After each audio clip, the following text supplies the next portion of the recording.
berada di lorong ke-9. Baiklah, untuk ulasan sosial bagi pelepasan acara ini, kita terus bersama dengan Yus dan juga Hamdan. Silakan. Ya, terima kasih rakan kita di Grandstand baru saja dilepaskan bagi acara yang terakhir ini. Sebelum kita berikan tumpuan kepada untuk kategori VIP dan juga untuk Raja Sungai yang akan berlangsung. Dan untuk acara bidang 30 ke lelaki akhir bagi perebutan piala antarabangsa Borneo kategori terbuka baru saja dilepaskan. Namun kami di pertemuan ini dapat memberikan gambaran manakala hujan terlalu lebat dan menjaga fasilitis tapi terkena air hujan. Jadi untuk ini, jadi terima kasih kita ucapkan kepada semua pengunjung-pengunjung yang hadir bagi menyaksikan pertembungan di antara beberapa perahu yang terlibat bagi perebutan bidang 30 pegawai lelaki akhir bagi merebut piala antarabangsa Borneo kategori terbuka. Rasanya baru saja melepasi 200 meter untuk acara ini dilangsungkan, namun kami tidak dapat memberikan gambaran berlindung di sebalik hujan yang agak lebat di adan permulaan ini. Jadi untuk ini saya serahkan kembali kepada rakan kita di Grandstand. Silakan. Baiklah, sebagaimana yang dinyatakan mendahului sekarang ini untuk pelepasan yang baru saja dilepaskan lebih kurang 3 minit yang lepas, Puteri dan Balai Yayasan Sarawak yang menggunakan flat 42 berada di tempat yang pertama waktu ini mendahului perahu-perahu yang lain. Dan sudah pastinya sebagaimana yang dinyatakan dalam persaingan ini, Puteri dan Balai menurunkan 4 buah perahu, Uda 4 buah perahu, Sindaran Ratu Balkis 2 buah perahu, Dewan Bandar Kuching Utara juga 2 buah perahu. 1 perahu masing-masingnya diwakili oleh Landas Laksamana Sinampuan, Majlis Daerah Lundu, Burak dan juga Lembaga Kemajuan Bintulu. Jadi sekarang ini sama-sama kita tumpuan di skrin sekarang ini. Oleh kerana rakan-rakan pengulas kita yang berada di Sungai Sarawak tidak dapat memberi gambaran, oleh kerana difahamkan di ada pelepasan hujan telah dan juga sedang turun dengan lebatnya.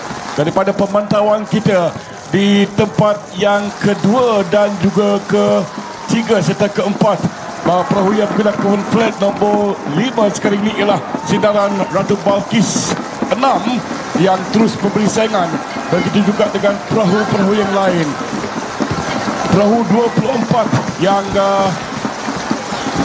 berada di lorong yang ke-11 TBKU Pantai Damai GP Bin Laden 2 sekarang ini turut memberi tentangan kepada perahu yang menggunakan flat 42, iaitu saudara kepada Puteri dan Balai Yayasan Sarawak yang menggunakan flat 42 yang berada di cukup selesa di tempat yang pertama. Kita pasti ingin memberi ulasan yang sebaik mungkin, namun hanya berdasarkan kepada penerbangan drone yang dilakukan oleh aeronautics kita, itulah yang ingin kesempatan ulasan yang kita berikan. Namun tumpuan kita di tempat yang pertama ini, apakah masih 42 sekarang ini, iaitu Puteri dan Balai Yayasan Sarawak yang sekarang ini sudah pun masuk ke kawasan kilang ais berhampiran dengan kampung Gersik dan juga kampung Boyan ini. Inilah perahu yang mendapat ataupun menduduki di tempat yang pertama, mendahului perahu-perahu yang lain. Sedangkan perahu yang menggunakan flat nombor 11 yang juga berada bersebelahan dengannya, Puteri dan Balai Yayasan Sarawak 3 juga menghampiri untuk memintas perahu yang pertama, iaitu Puteri dan Balai Yayasan Sarawak yang menggunakan flat 42. Cukup selesa, cukup dengan penuh yakin perahu ini, pekayuh ini untuk terus mengayuh kencang dengan kayuhan yang cukup cemerlang mendahului perahu-perahu yang lain. Kita tumpukan juga perhatian kepada perahu-perahu seperti Uda sekarang ini sudah pun semakin mengajar. Perahu 33 sekarang ini, 33 untuk perahu ini ialah perahu Uda yang semakin hampir untuk memintas Puteri dan Balai. Udak 33 yang dimiliki oleh Datuk Hamzah Ibrahim. Dan sekarang mereka dapat menghampiri di kampung Boyan sekarang ini. Semakin kencang kayuhan yang dilakukan oleh pekayuh-pekayuh puteri dan balai, dan juga Udak 11 turut mengikuti. Begitu rapat sekarang ini 11.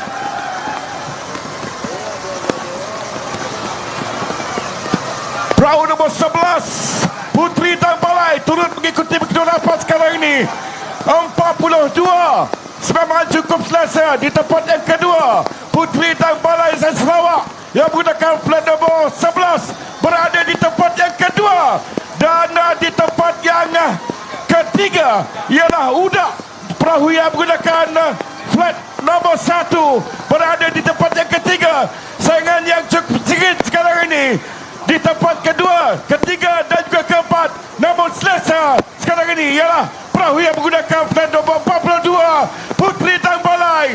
Lebih kurang 300 meter saja lagi untuk sampai ke anda pendapat. Sama-sama kita berikan tumpuan sekarang ini. 3 buah perahu ini, Udak dan juga perahu Puteri dan Balai yang menggunakan flat nombor 11 yang mengikuti begitu rapat sekarang ini. Di tempat yang ketiga, Udak turut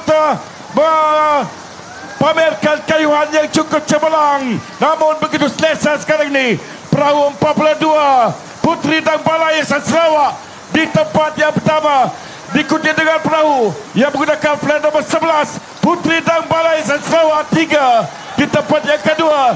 Dan perahu yang menggunakan flat 1 ialah Udak. Dua perahu ini, dua adik-beradik ini sememang sukar disaingi oleh perahu-perahu yang lain. Tumpuan kita juga ialah perahu di tempat yang ketiga dan juga keempat, Udak, dan juga perahu 33 Udak juga. Jadi begitulah saingan yang cukup sengit yang dipamerkan oleh 15 perahu yang mengambil bahagian. Dan secara tidak rasminya bolehlah kita nyatakan di sini keputusan tidak rasmi. Tempat yang pertama ialah perahu Puteri dan Balai Yayasan Sarawak yang menggunakan flat 42. Di tempat yang kedua, Puteri dan Balai Yayasan Sarawak 3 menggunakan flat nombor 11. Di tempat yang ketiga, perahu yang menggunakan flat nombor 1 Udak. Dan di tempat yang keempat, perahu yang menggunakan flat nombor 33 Udak. Jadi begitulah tamatnya saingan untuk acara yang telah sama-sama kita saksikan. Bina 30 pekayuh lelaki akhir Piala Antarabangsa Borneo kategori terbuka. Untuk saingan seterusnya, kita bersama dengan rakan-rakan kita Wan dan juga Jennifer untuk keputusan tidak rasmi. Silakan. Terima kasih Bang Zaidi. Beginilah keribat Bang Zaidi pada petang ini. Memandangkan rakan pengulas kita di bot tidak boleh mengulas disebabkan oleh keadaan cuaca. Dimaklumkan kepada kita bot yang digunakan oleh pengulas tak ada